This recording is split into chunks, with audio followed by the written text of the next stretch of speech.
Welcome everyone, it's Byron White here. Welcome to the monthly content marketing webinar. I'm here today with Mike Roberts. Mike, welcome. Thanks, Byron. Right on. Thanks for having me yet again. We're very excited to talk about a topic that is certainly one of great importance for what we're all doing on the web out there, namely competitive intelligence.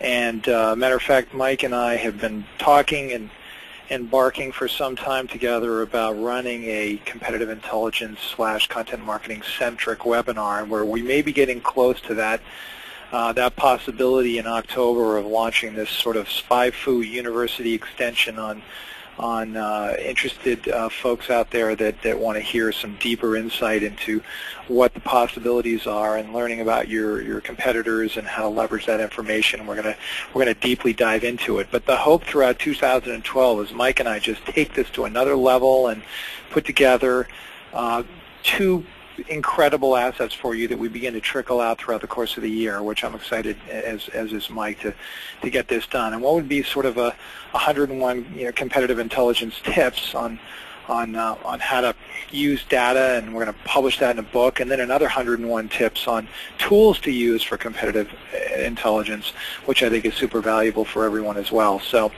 we're excited about that. We're going to work on that and get back to everyone, both in our world here at ideaLaunch and in Mike's world at SpyFu, with some more data on that. But today we're going to dive right in, and I'm going to talk for about 10 or 15 minutes about some competitive intelligence tools and tricks that I think you'll find extremely valuable. I'm going to actually talk about the tricks first, strangely enough, because I want you to see as quickly as you possibly can how this data can be used and how it fits in with overall content marketing strategy.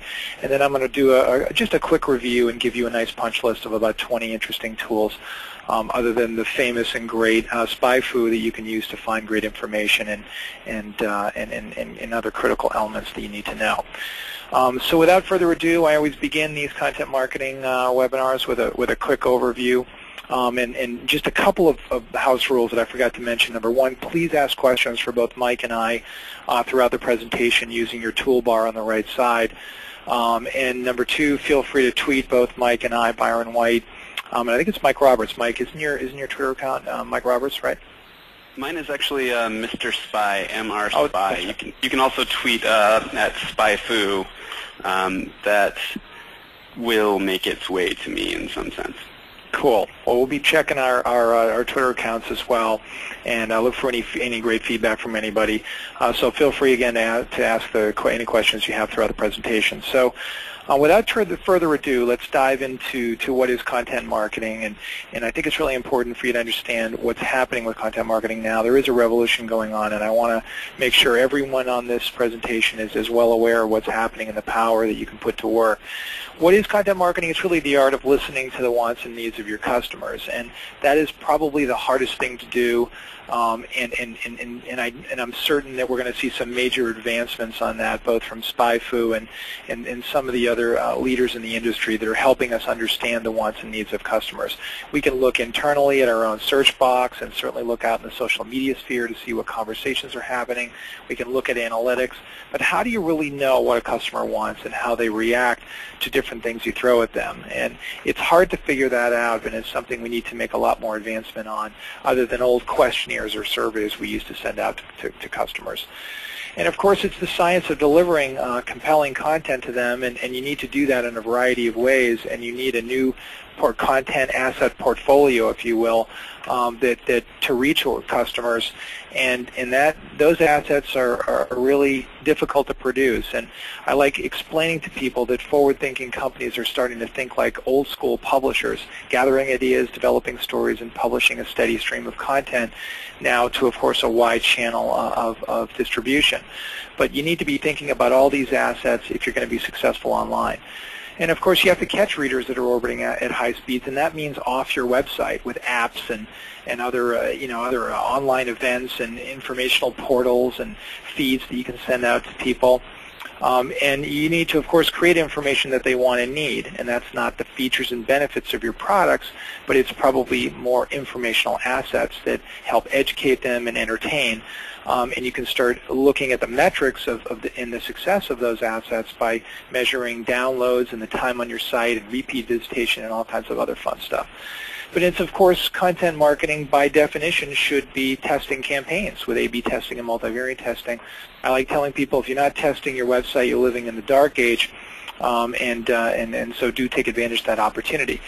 Finding the most efficient path to engagement probably is the name of the game, and that means understanding your pipeline. When do people need certain types of content assets that you create? How are you scoring the engagement and qualifying leads and motivating them to make a purchase? How are you in tune with your conversion path, and are you providing different assets along the way? Finally, a new slide for those of you that are gritting your teeth and bearing you through this introduction. Thank you for that. There really is a process and a workflow to content marketing, and this is particularly appropriate today to understand where competitive intelligence fits in. And essentially the answer to that is in the planning stage, and we're going to talk about that. But the net of it is the planning stage is where you want to be doing your research really before you even write one article or one content asset. You've got to understand where you stand versus the competition. You've got to do your keyword research and your customer research and develop style guides. You've got to put together personas. You need a thorough understanding of how you stack up versus the competition if you are going to be successful, driving more traffic to your websites, improving your listing positions, decreasing your user acquisition costs, and all that fun stuff. But there are, as you can see, 5 other steps of the process, and you can read them through there and learn about them. And of course, content performance is not even possible without doing the right planning and the right strategic work up front. So let's just dive in real quickly and offer a few tricks on how to use competitive intelligence to arrive at those performance goals you're looking for. The first take on this is to really understand deeply that planning process and really what's in it. So we're going to look at some of that in just a second, and some actual charts and graphs that we put together with these massive reports that we put together that cost anywhere between $15,000 and $50,000 until Mike and his crew figure out a way to trim our research time down to a very low level.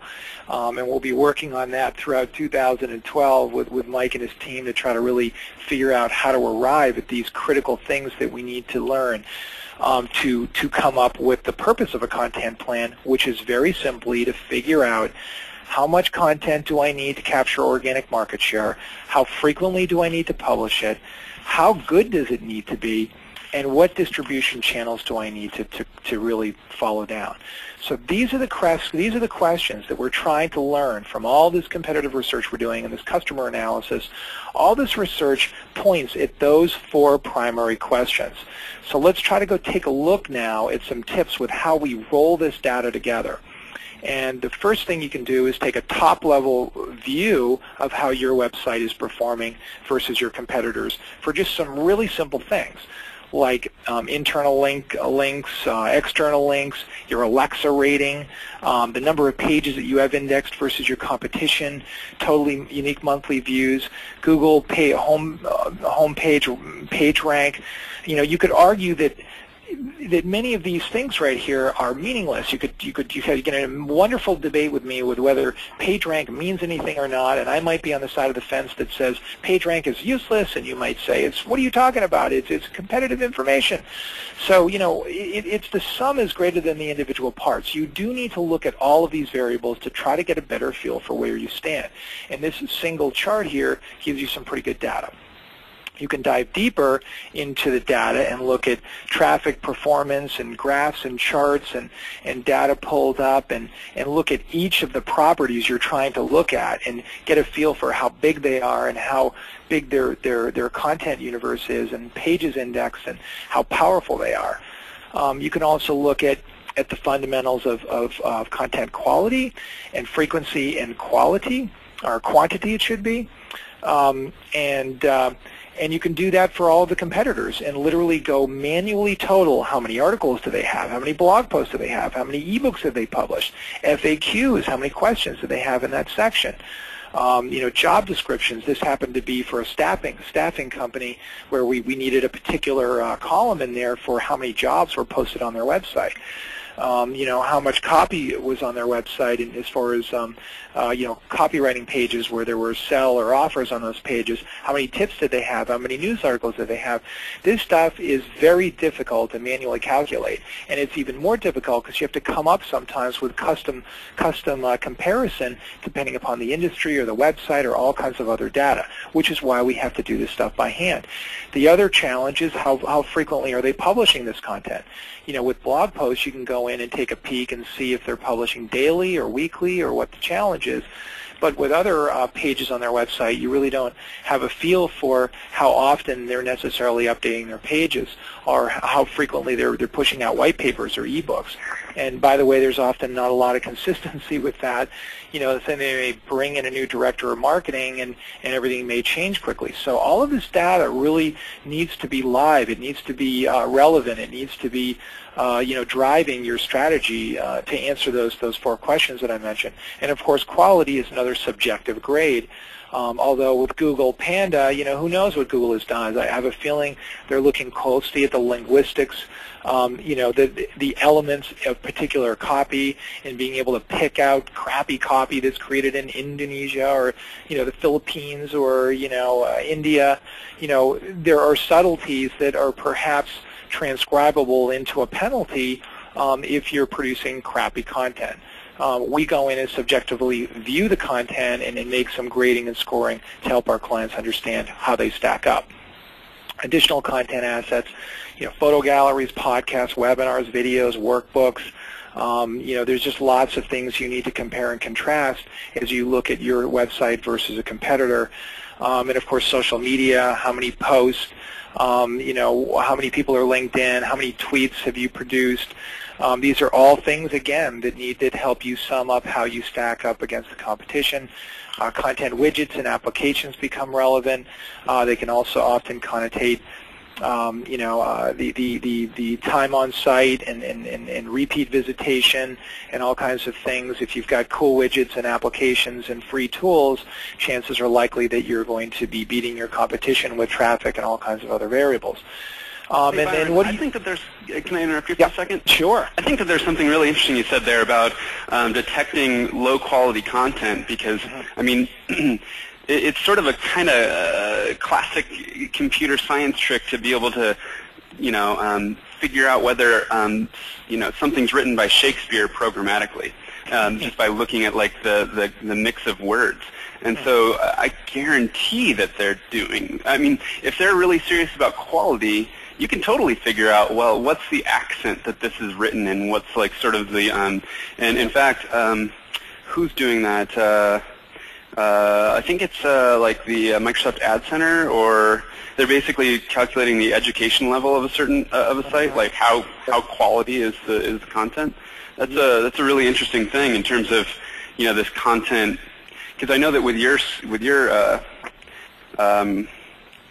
new service, you've got the ability to slide the scale to see how to determine the quality of the writer, right? Yeah. That's actually probably a much bigger signal than I'll bet anyone's letting on. It's probably I think you're really spot interesting on. point. I mean, how can you justify knocking out, traffic, at levels that were catastrophic for a lot of websites? They just were blown out of off the map. And believe me, Google took a hit on that. I mean, they were running Google ads on a lot of these sites that Google, in fact, purged. So this was a statement of quality is relevant. Everyone tends to discuss and point themselves at duplicate content, and those lousy product descriptions that you copied over from a manufacturer's site, and I need to get rid of my duplicate content. Wait a second, it might be something more than that. You might need better content on your website, You might, and so I think we're seeing some very interesting things happen. You can certainly bet that Google has more than 2 to 5 dozen linguistic PhDs on their staff, working on the algorithm and understanding English but language. it's really just a training thing. It's not even all that difficult to do. I mean, Yeah. I'm no linguistics PhD, but I could totally bust that out. Like, yeah. It's like, yeah, that's a really interesting point. Though I don't want to totally sidetrack your thing, but that's a it's a good point. And so we will look for SpyFu to develop some potential research. And, I don't know what the productization of that would be from our side, but it's a grader, just like you said. I'm going to do some research because we use Copyscape, for example, over at Writer Access, and we're scouting the web to find any duplications, and it's pulling up not only I could pull that up as you're talking. I'll try to find some grabs for that. But you look at a Copyscape report, and it's highlighting individual words or entire sentences that were found elsewhere on the web. And with every asset that runs through Writer Access, we run every single one of those assets through Copyscape originality verification, and we show the report. They can look at it and see if they're worried about a full-blown duplicated content issue before they approve any content, or even whether it's scattered. And if it's scattered, we actually show the URL, so you can click on it and go, like, let me go look at where they peeled this copy from, And if you've bought like 10 or 20 assets and they keep copying it from that same website, that's an indication to just in one swoop reject it all and say, dude, I was looking for original content here, not copying an entire website's copy and lifting it over to my website, because that's another case in point where Google's algorithms are probably picking that up. Too much common elements between one site and another would indicate, slight duplications. And on this same subject of duplications, to keep the conversation going, because it's interesting, there used to be this rule that we used to talk about and think about with transferring copy from one site to another. Like, you just need to change one word in one sentence, and then it won't be duplicate, right? That is insane, right? And Google's algorithm, you can see how easy Google's algorithm would pick up on that. And when you look at one Copyscape report, it's like, okay, this entire sequence is chunk, and look, that word's different, but look, the very next sequence is copied, and then on the duplicate content issue, I have always thought all along that one of the main reasons that Life Tips, which has been around for like 13 years now, is so damn popular with 1.2 million is because everyone's just copying it, right? So, our link popularity is pathetic, right? It's pathetic. There's like 300 links, 500 links. It's just not a lot of links to justify 1.2 million unique visitors. But now you take into consideration all the people that have scraped those 120,000 tips, tried to launch them on other sites, maybe done so. It's almost like a compliment to Life Tips. That's an interesting point. Okay, so competitive comparison. You look at a way to summarize this, and that's what you kind of really need to do. It's hard to do that. You could start weighting some of this comparison, but what you're trying to find out is, I know I suck, how bad do I suck, Or I know I'm dominating, but who's the closest competitor that I need to worry about? And what's their grading score on publishing frequency and content?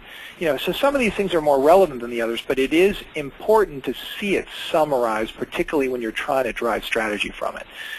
So this is where the pedal hits the metal for all this great keyword research. So we actually use SpyFu to create this first column here of total keywords from every competitor for every client we're working with at Content 6. And remember that ideaLaunch is complicated. We've got Content 6, our high-end content marketing agency that only works with like 30 to 50 clients, and those are the folks that pay a lot of money to have these intense plans done.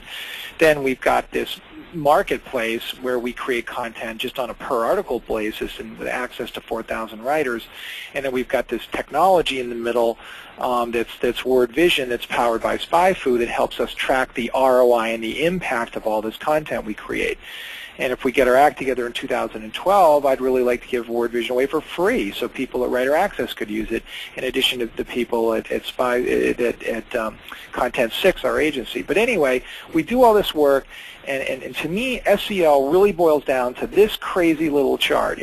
Search engine optimization, search engine competitive intelligence, all this research you're doing, it comes down to, let me quickly and easily find all of the keywords that all of my competitors are driving organic traffic from, right? that would be a good piece of information. Well, guess what? You can get that in like 20 minutes at SpyFu. You can download all of the download the organic keywords that all the competitors that you have are driving from the search engines, right? It's magic. It's amazing. And that's this first column that says 50,000 keywords, okay? But then we need to pull out the duplicates naturally. And in this case, we pulled out like 15,000, and that's leaving us with like 35,000 uniques. But then we need to filter out a bunch of garbage, honestly. There's duplicates, there's irrelevant products, there's keywords in there that we would never write content about for a particular client, products that they may not sell, that a competitor might be selling. So the filtering needs to be a manual process, but you start with a really simple, fast way to find all the keywords, and that's the key and the relevance. So this is really how it works. Now, when you find that keyword universe of 3,000 keywords, you're then dividing it up into all of these keyword silos. And, you know, the keyword silos are driven by, of course, keyword research. They're also driven by the input from customers on the types of topics they want to write about. So you're reverse engineering these silos by looking at all of the competitive keywords that are driving organic traffic. And it does end up being, you know, a fairly time-consuming process to leave yourself with silos. But once you have those silos, you know, and once you've done your competitive research and broken it all down, now SEO becomes really easy. And that's what WordVision is helping you do. It's helping you score content for SEO strength for particular keyword silos. So we're not here to talk about WordVision, but I wanted you to really look at how simple and easy it is to gather competitive intelligence and make decisions and answer those 4 questions. And I just wanted to drill down a little bit to show you that. So all right, let's talk about tools. This is a typical slide that I put together over the years of, you know, here's some of the major tools that I think are relevant out there. Some are free, some are paid. You know, great tools out there. But what I decided to do is to introduce a couple of new tools that I think you know, are worthy of getting on your radar screen and just kicking the tires up to see how they could help you with this competitive intelligence that we all know we need to do.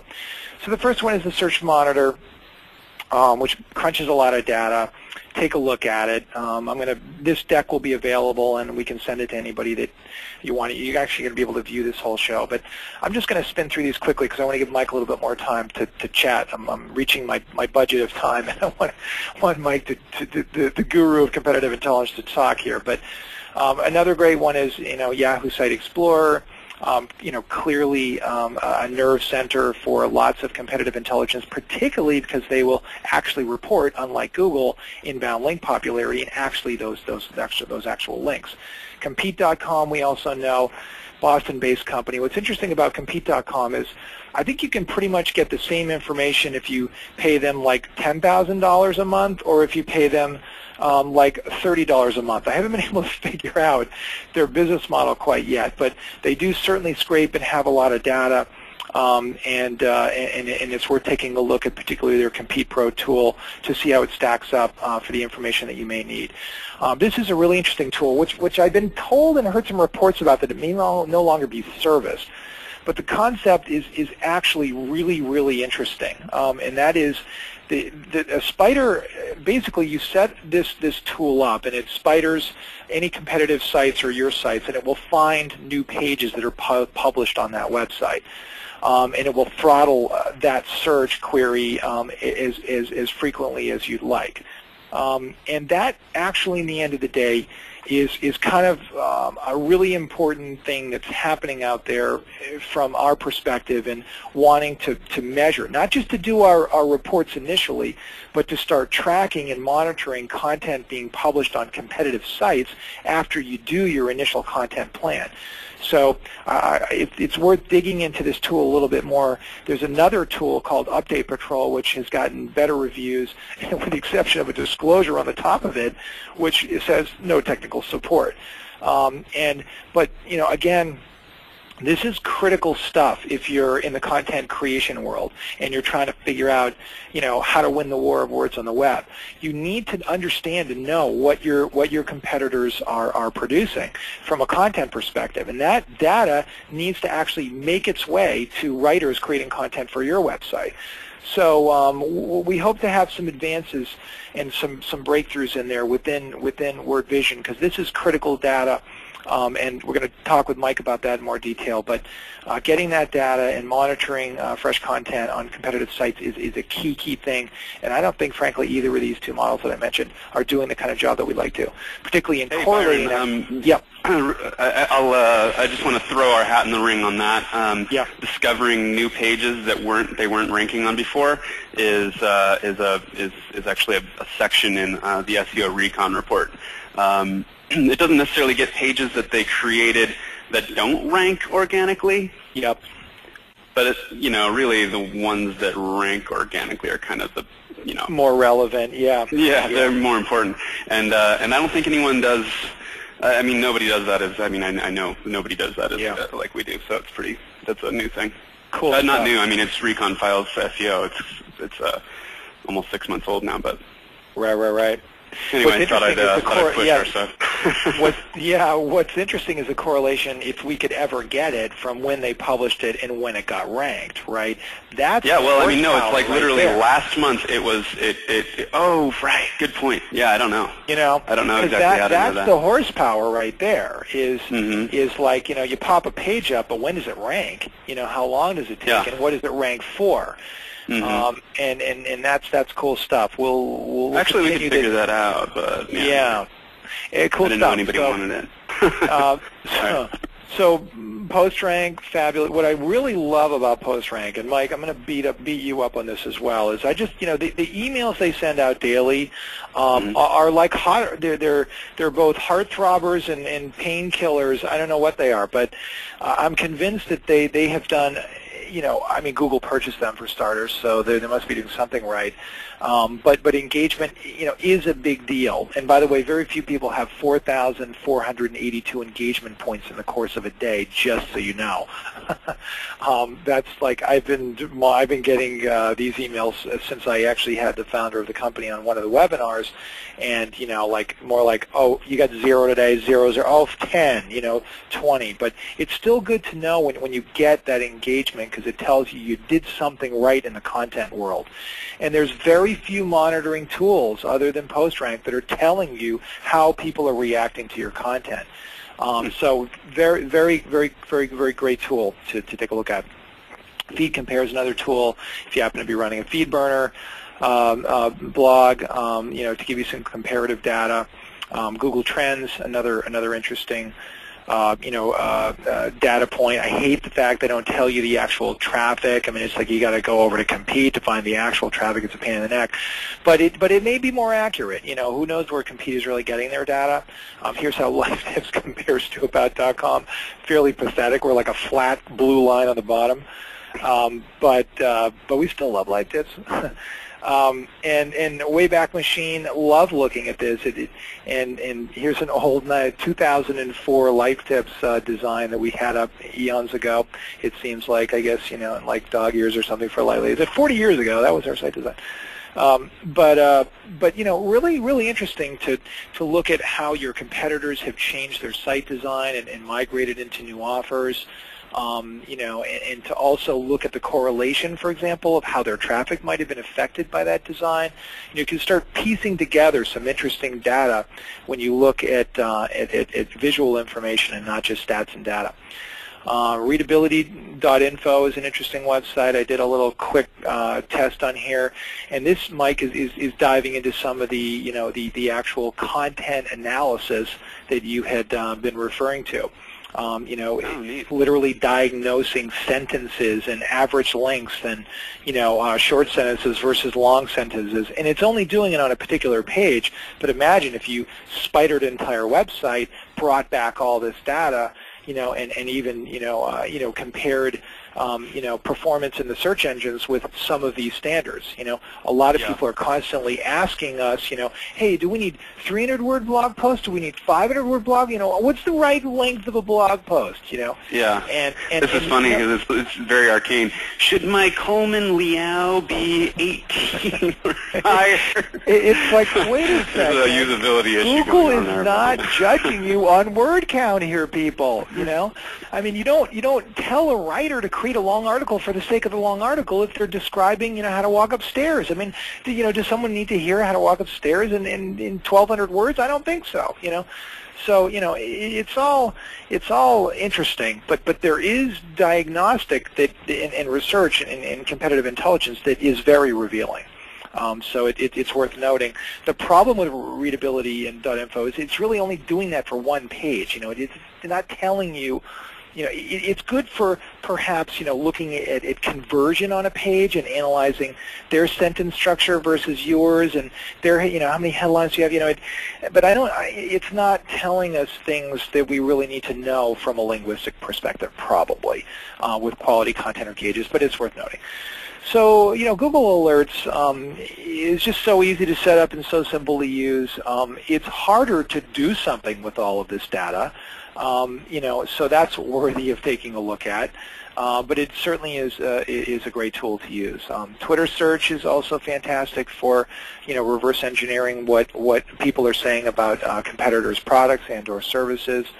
Social mention is another interesting tool that looks at sort of, doesn't look specifically at Twitter, although I did a search on ideaLaunch and all I found was tweets. I didn't find anything else in any other social media platforms. SEMrush is a great tool. I would classify it as an advanced competitors research tool. And looking at some of this data, like you putting in your competitors, it's telling you common keywords. That's interesting. How does about.com stack up with life tips? That'd be interesting to learn and to quickly find those keywords. Of course, SpyFu has that oversecting keyword, and you can actually pull them out and start doing something with them, which is a little more interesting. But it's good to know this overlapping information, and it can help to drive content marketing strategy. Quantcast is doing some neat stuff. Still got to figure out how these guys are going to make money. I hope they stay in business, but I think they're funded, so we're maybe okay for a while. But demographic information is interesting to compare, particularly. I've always had a hard time trying to understand how you can pull demographic information out of an IP address, but maybe there's more to it than I understand, and maybe there's more science to it, and looking at whether it's a business IP or a home IP, but somehow miraculously they pull a rabbit out of the hat with telling you the type of people visiting your website and the demographic profiles.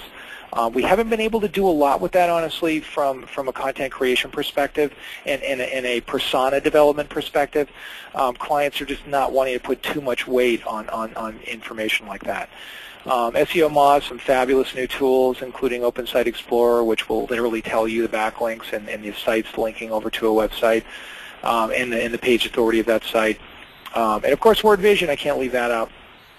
And this is how ideaLaunch is stacking up against versus Junta 42. We have a little market share report in there that shows nice little triangle, little circles and overlapping circles, much like SpyFu creates. And allows you to actually see those keywords and take some action on those keywords as far as content creation is concerned. And lots of SEO Moz stuff that I'll skip over for now. But let me end my presentation, turn it over to Mike, and without further ado, let me pass you the baton, Mike. And awesome. Over to you. Cool. Let's see if I can. I think I may need to show my screen. There you go. There you go. I'm going to hit OK, and now you're good to go. Awesome. Okay, so again, I'm Mike Roberts. I'm the president and founder of SpyFu. You can hit me up at mrspy. I don't know if this is a great title for my set of slides here. Really, I may end up hijacking my slides because I have kind of a fun and interesting scenario that happened about 10 minutes before we went on the air. So it ended up being kind of funny, and I'll probably hijack a little bit of my own slides or hijack a little bit of my own examples to take us down that path. But the basic idea is that well, first of all, I want to differentiate. I mean, because we're a competitive intelligence company, and I just read on news.ycombinator.com yesterday that about some kind of weird things that you can do, and I just wanted to differentiate what competitive intelligence is versus really creepy shit that you can do, and how those how you can kind of create a system of values that that doesn't make you do weird shit. Okay, so anyway, then I want to take us through some tricks and tools. I want to kind of like use them more as show you exactly how I use them, and there will be like a to be continued because I can only go through a couple of different use cases. And there's like so many different disciplines or so many different things that we can do with just trying to figure out what people are up to. And then finally I'm going to give you a peek behind the curtain on what we're doing in terms of research and development on competitive intelligence. We're actually coming out with a new PPC competitive intelligence recon report. So I'll show you where that's at, and let you get a peek before anyone else. Probably it'll go into beta in a couple of weeks. All right. So without further ado, here's what I found out: is that, and you can kind of validate this with. I mean, I kind of know this to be true. 80% of the U.S. population are uniquely identified by date of birth, gender, and zip alone. So you can check this out on this by this lady here. So to me, that's creepy, right? You don't want to be able to take voter records and health records and basically do like a little SpyFu combat action and figure out, who in your neighborhood has, a particular type of cancer. Companies want to be able to do that really badly. I will never be in that business because I think it's creepy. The thing is that business itself is a game. Life isn't. And spying on businesses is, just part of that game, So I think that it's totally legit to do all kinds of crazy spying on businesses and your competitors and so on. But doing that to people, I don't know. Is that like a disclosure that I'm just making right here, Byron? I feel like I'm talking in a weird sort of disclosure sort of way. But anyway, that's just kind of how I feel about it. So anyway. That's the beauty of you, Mike. Keep it going. Don't change a thing. So the first direction that I want to talk about is kind of the most basic one. Everyone, that wants to figure out about, somebody else's website. You want to figure out how much traffic they're getting, how big are they, are they gaining traction, are they losing traction, what's up with it? And so, you got like really the best of breed is like Compete, Quantcast. You got Alexa, which most people think of as sort of a pile of crap that died in the 90s, but it actually had it did that also. It died in the early 2000s, but it actually has been resurrected, and it's actually not too bad anymore. It's got some things that Compete and Quantcast don't have. And thus, it creates this sort of triangulation effect that I'll talk about in a second. Also, in terms of search traffic, I'll show you how you can use SpyFu also to help triangulate that, because we do our own traffic estimates pretty much only for search marketing or search traffic, like how much traffic comes from Google and so on. But you can use those numbers to actually in conjunction with like Alexa numbers to calculate actual traffic numbers. So it's so it'll help you triangulate, and then finally, what I really should add here is maybe I do is that I kind of do, but don't forget what you know about your own website or your own industry. You need to use that to sort of multiply or subtract or add or whatever you need to do to adjust the numbers that you get when you triangulate from various sources. Because what we'll find is that oftentimes, no matter what the state of the art is, people are wrong, including us sometimes. Oh, that's that one. I checked out your post rank thing. So here's what I'm talking about. We go to Compete. We look at SpyFu.com. Looks like, according to them, we're getting 200,000. This is like the shape of the chart. So you want to look at it in terms of maybe we had more traffic then, and now it's kind of dipped, and then it's coming up. Anyway, what they're saying is that we get about 137,000 unique visitors. So whatever, take a look at it. That's about a year span there. We're going to look at Quantcast. Quantcast says something similar-ish. about, a little bit of a dip, and then and then it going back up. And they're saying that we're like in the roughly 340,000 range. Okay. Alexa doesn't give us any real numbers. Alexa doesn't give, actual traffic numbers. What they do that's useful is they give you the share of traffic that is search. Nobody else really does that, and you can also break it down, by where that traffic is actually coming from. So you can look at it and say, all right, so 30. This is interesting because 34.12%. This is actually what I use when I'm using this. Is this set of data? So I'll add up 34 plus 4 plus 3 and so on to come up with that actual estimate. Because if you go back here, they're saying it's about 20%, but interestingly, that doesn't mesh up with what you see here, right? 34% of traffic comes from Google. I mean, Google search traffic, so it's kind of a weird thing. I actually find these set of numbers to be more accurate than this set of numbers. So anyway, what we do then, and so that gives us a couple triangulation points. We got 137,000 from these guys, 340,000 from these guys, and then 20% of the search traffic comes from them, or comes from Alexa. And then we look at SpyFu. What does SpyFu say about SpyFu.com? We say that there's 2,500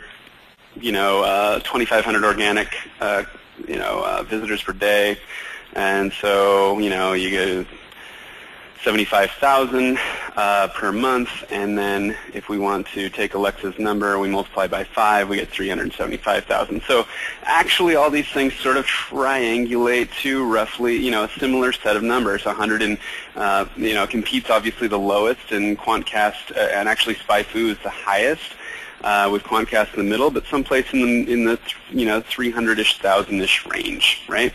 So that's what, we would come up with as an estimate. But when we actually look at, this is our analytics site, we actually do get about 2.2 million visits. So we would actually have to take everything that we know about our industry if we were estimating another competitor, to actually multiply by basically almost 10 to get the right number.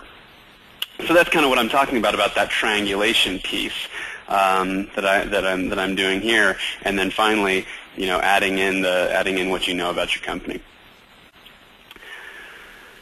So I guess the rule of thumb there is that triangulation is really important with anything you want to do. You actually want to use multiple data sources. I'd love to say, that SpyFu should be your only source for anything that you ever do. And actually, in that example, we are closest to correct with 375,000, closer than QuantCast and Alexa and Compete. But really, you should use as many different sources as you possibly can, because everybody's going to be wrong by some, but they're going to be wrong in their own special way.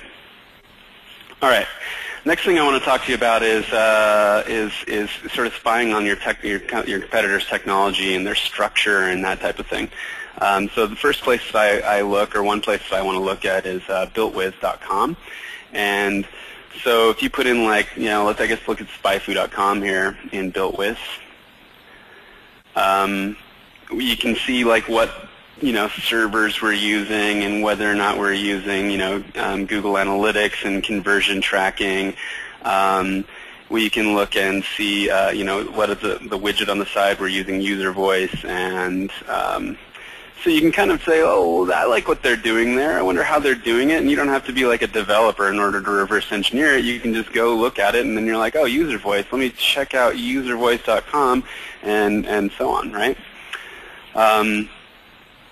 Pretty much works for every, if you want to look at SpyFu University, you can tell, not that SpyFu University is a particularly lovely looking sort of content management system. It's WordPress, but you can see that we're using WordPress and PHP, and then you can look in there and see all these other sort of plugins that we have, the WordPress plugins and live writer support and so on, right?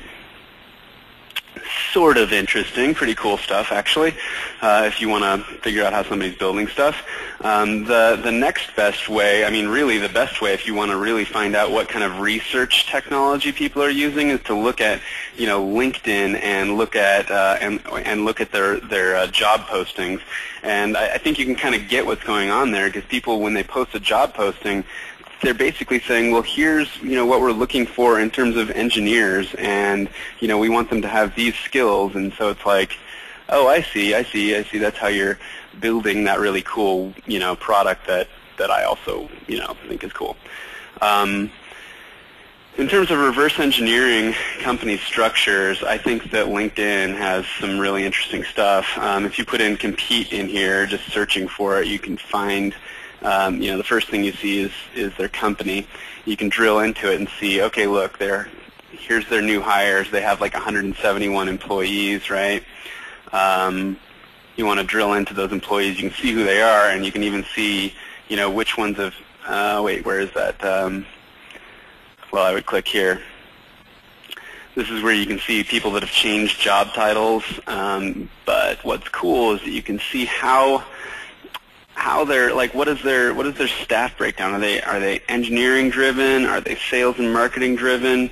And so, you know, here you can see that compete is actually general and administrative and so on, right? You can also see, are they hiring, you know, people with a lot of experience? Well, generally, yeah, 5 to 10 years, they're hiring people with a lot of experience. Largely bachelor's degrees and master's degrees, really nobody that doesn't have any of those things, right? So, yeah, 3% of their people come from MIT. That's pretty interesting. So, I mean, I think that this doesn't really work perfectly well. Like for a company like SpyFu, you can't see this sort of, I mean, because we're too small, you can't see a really awesome trend. But I think that works pretty well for reasonably, you know, slightly above mid-size, or slightly above small companies on up to whatever giant company you'd want to look at, which then things would start to get more skewed. But in any case, that's what I would use there. Let's see. I think I'm going to skip this physical stuff, and we'll, so we can figure out like office size and do some Google drive-bys and some Zillow stuff. I'm going to actually do a to be continued on that, and I'm going to take you quickly through this this sort of scenario that I had just earlier today. So SpyFu, like I just showed you, gets like 2.5-ish million, people that visit the site. At some point, we had like 50 million, and we shut it off, using robots.txt because it was just really just a lot of. It kind of helped us launch and get our brand out there, but at the end of the day, it ended up being a huge support cost because there's out of like 1 million people, if you think about it, and we're getting 50 million a month. Out of 1 million people, there's like some really stupid people, really insane and stupid, right? You get that combination out of 1 million, you know what I mean? Like actually murderers and weird crap. So, so one of my sort of jobs here is to evaluate whether or not we're going to take anyone seriously when they, when they threaten to sue us or report us to the Indian Mafia or whatever they do. So here's an email that we just got, and we just kind of like make fun of it in here. We are Carnal Monstrosity from carnalmonstrosity.com, and you are in violation of our copyrights. We have not given consent to add any links to our website on yours. You must remove any links and references to Carnal Monstrosity from SpyFu.com immediately, or we will be forced to press charges. Right? So, it takes me like 10 minutes to figure out whether or not I'm going to take anyone seriously at all. Pretty much I would default to not, but here's the little process that I go through. So I go to carnalmonstrosity.com. I'm like, okay, definitely leaning towards really not taking this seriously. Try to click around. I can't get anything to do anything. So then I just like go to GoDaddy and I check out like who it's registered to. Find this guy and then I just go like Zillow his house, and I'm like, okay, well he's not like, a lot of these people end up, like living, they're like poverty stricken, and I know that they'll never be able to afford a lawyer no matter what like they do, so I just ignore them based on, the value of their trailer, and that's, one thing that I do. In this case, he lives like actually pretty close to the beach in San Diego, so in a pretty decent apartment, so I'm not going to ignore him based on that. Try to search for him on LinkedIn, can't find him. Ran a quick thing on Carnal Monstrosity on Compete, and they don't have any data on it, which makes sense. Then I looked at SpyFu, and I'm like, what is this guy even complaining about? And there's really not much there.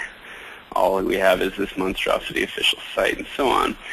So then I ran a little quick search on him on Facebook. Couldn't find him, but then this linked me to this About Us page.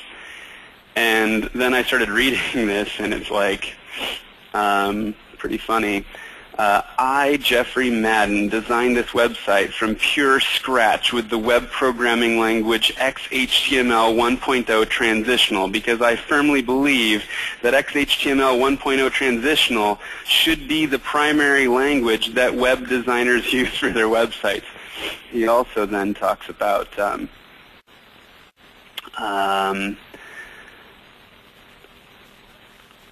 our musical formula consists of mainly death metal with a lot of thrash metal and a touch of doom metal. Carnal Monstrosity has been auditioning musicians in San Diego since 2009.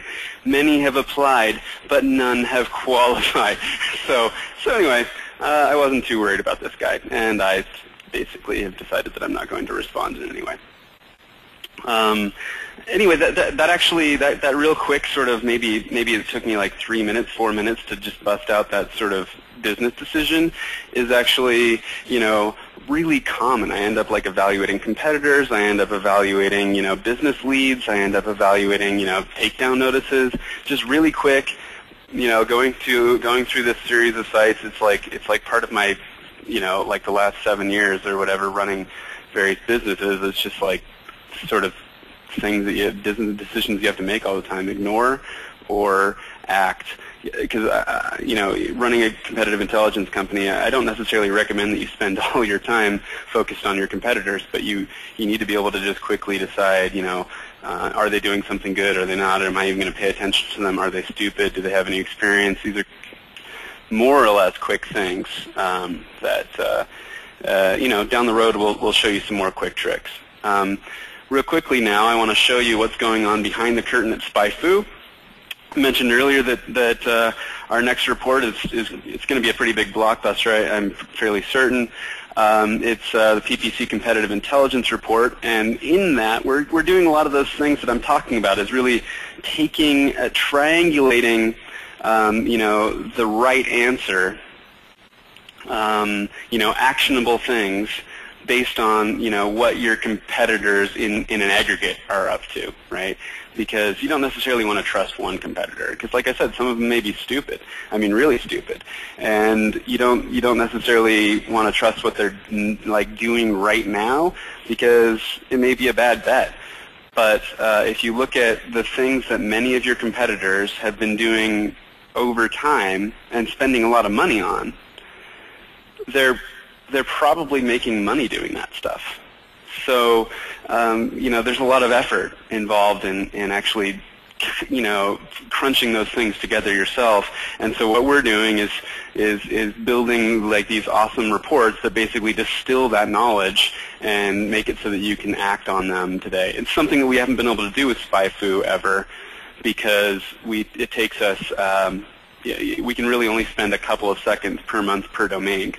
We're doing the same thing for 38 million domains, and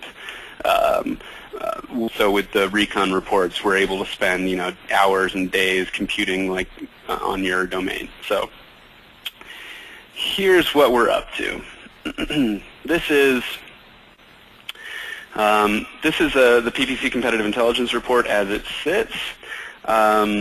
Basically, the first things we want to do is give you a quick overview. There's going to be a bunch of words in these sections and additional charts, but we want to start out with, here's the basic idea. You're able to put in your own competitors, and that's really important in this report, is because there's only competitors are like people that you want to emulate, that you want their advice, not which is a little bit different than in the SEO side.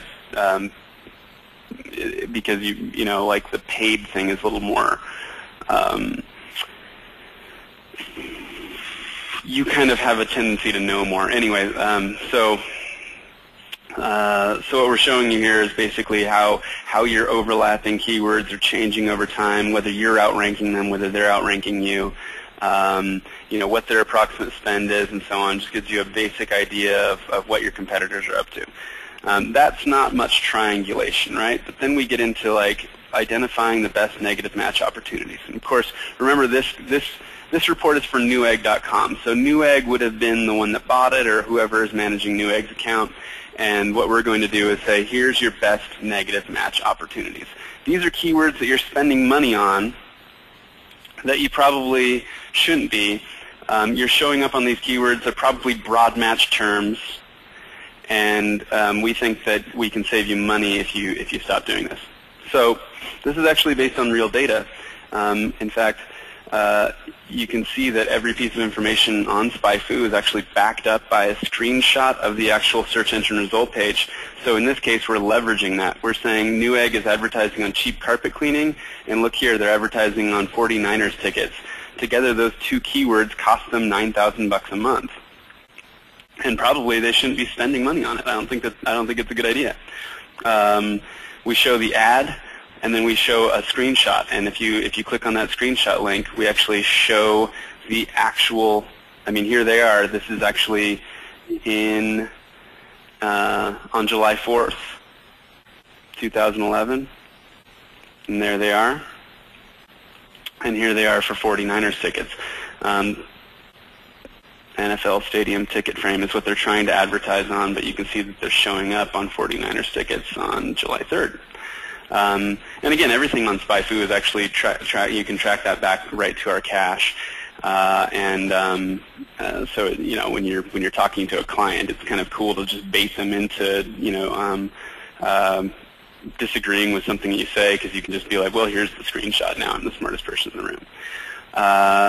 Okay, so there's another section. It's emerging keywords. I'm not really that fond of this one in this example. I think we need to tweak this particular algorithm a little bit more. In fact, we have. But this is the PPC competitor report. There's only 3 sections right now. We're going to release it probably with those 3 sections alone for free and open beta in a couple weeks. So that's what's going on behind the scenes here.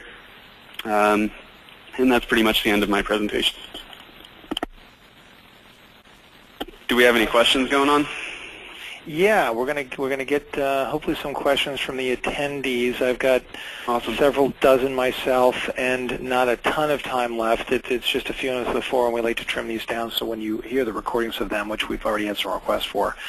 But here's one question for you, Mike. Everyone in the world wants to know, where does SpyFu get, pull all this data from, right? This is 38 million domain names. This is a lot of data.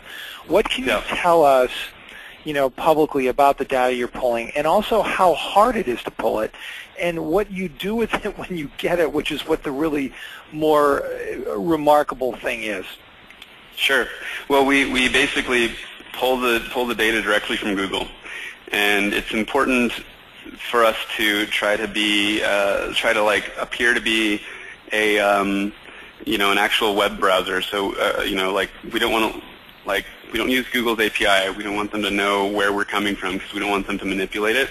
And that's for their benefit and ours. Because to be totally honest with you, SpyFu is a keyword tool that helps people expand their keyword universe. And they basically, Google makes money in essence off of the stuff that we do. But we really would prefer to just not have them know at all, and so we go to pretty significant lengths to make it so that our our searches come in anonymously. So yeah, then we get that data, and we actually spend maybe 10 days or something getting the information. We store it forever.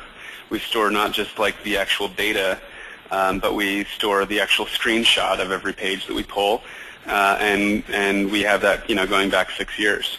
Then we spend about 20 days of the month trying to figure out, things like the important stuff is not that, for example, eBay, or Newegg, because we were using Newegg, right? Not that Newegg has, 100 and, I don't know, what is it? Not that they've got like, 179,000 keywords, but really, what's the most profitable keywords for them? And when we do this search right, or when we do this sort right, see, like if you look down here, this is kind of a naked sort. This sort here, where down below, is like, this is just some random keywords, and that's generally what you get in most, from most keyword tools. But we spend the majority of our time trying to calculate the most profitable keywords, and so you see that their brand keyword is right there at the top, and that tends to be the case, for these big brands, even if they have 179,000 keywords. But you can bet that surround sound system, cheap PC, laptop, hard drive, and RAM memory are blockbusters for those guys. So anyway, I guess my point is we spend a lot of time trying to make sense of the data, which I think is that's actually a differentiator for us. There's nobody else that it's what we do best. Mike, do you think Google is ever going to open up the data in an open source mentality? And if yes, when? If no, why not? Well, Google, I think, opens up certain amounts of data, but yeah, it's a good point. There's certainly no, I don't think that they'll open up the data to the extent that you can, type in your competitor's domain and see what keywords they buy. Obviously, that doesn't make any sense. It would be really nice if they improved, the data that you get from the how many searches per month. Because I'll tell you, there's actually, if you pull, all of those keywords like we do, you can see that there's only 140-ish discrete values that come out of the traffic estimator.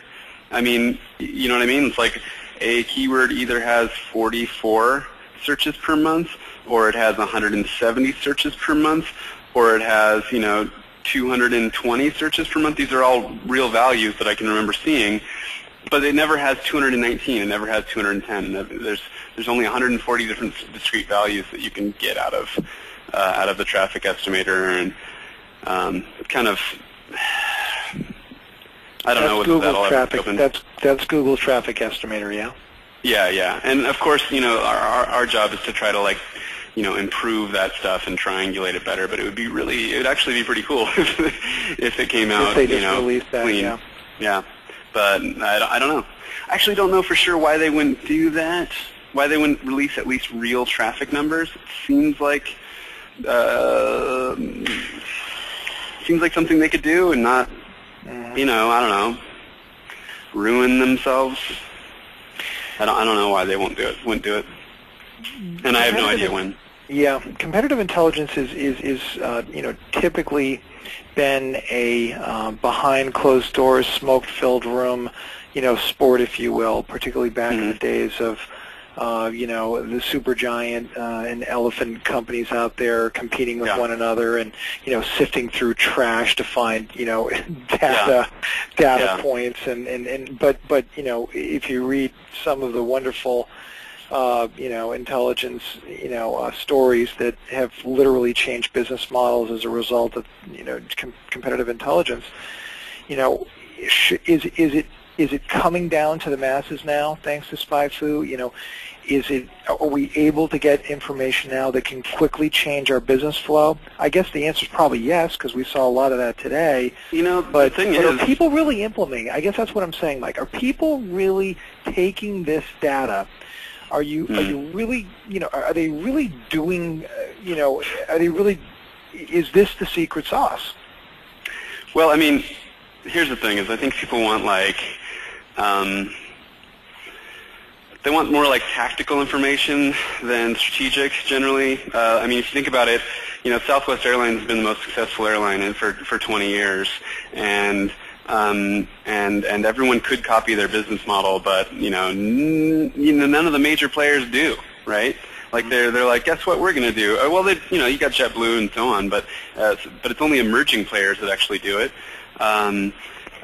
Nobody actually copies their model, whereas it's the most successful one and has been for a long time. So really, if you don't actually have to be that concerned about people ripping off your stuff, and because the question is whether or not they have sort of the brains to act on things, or the guts to act on things.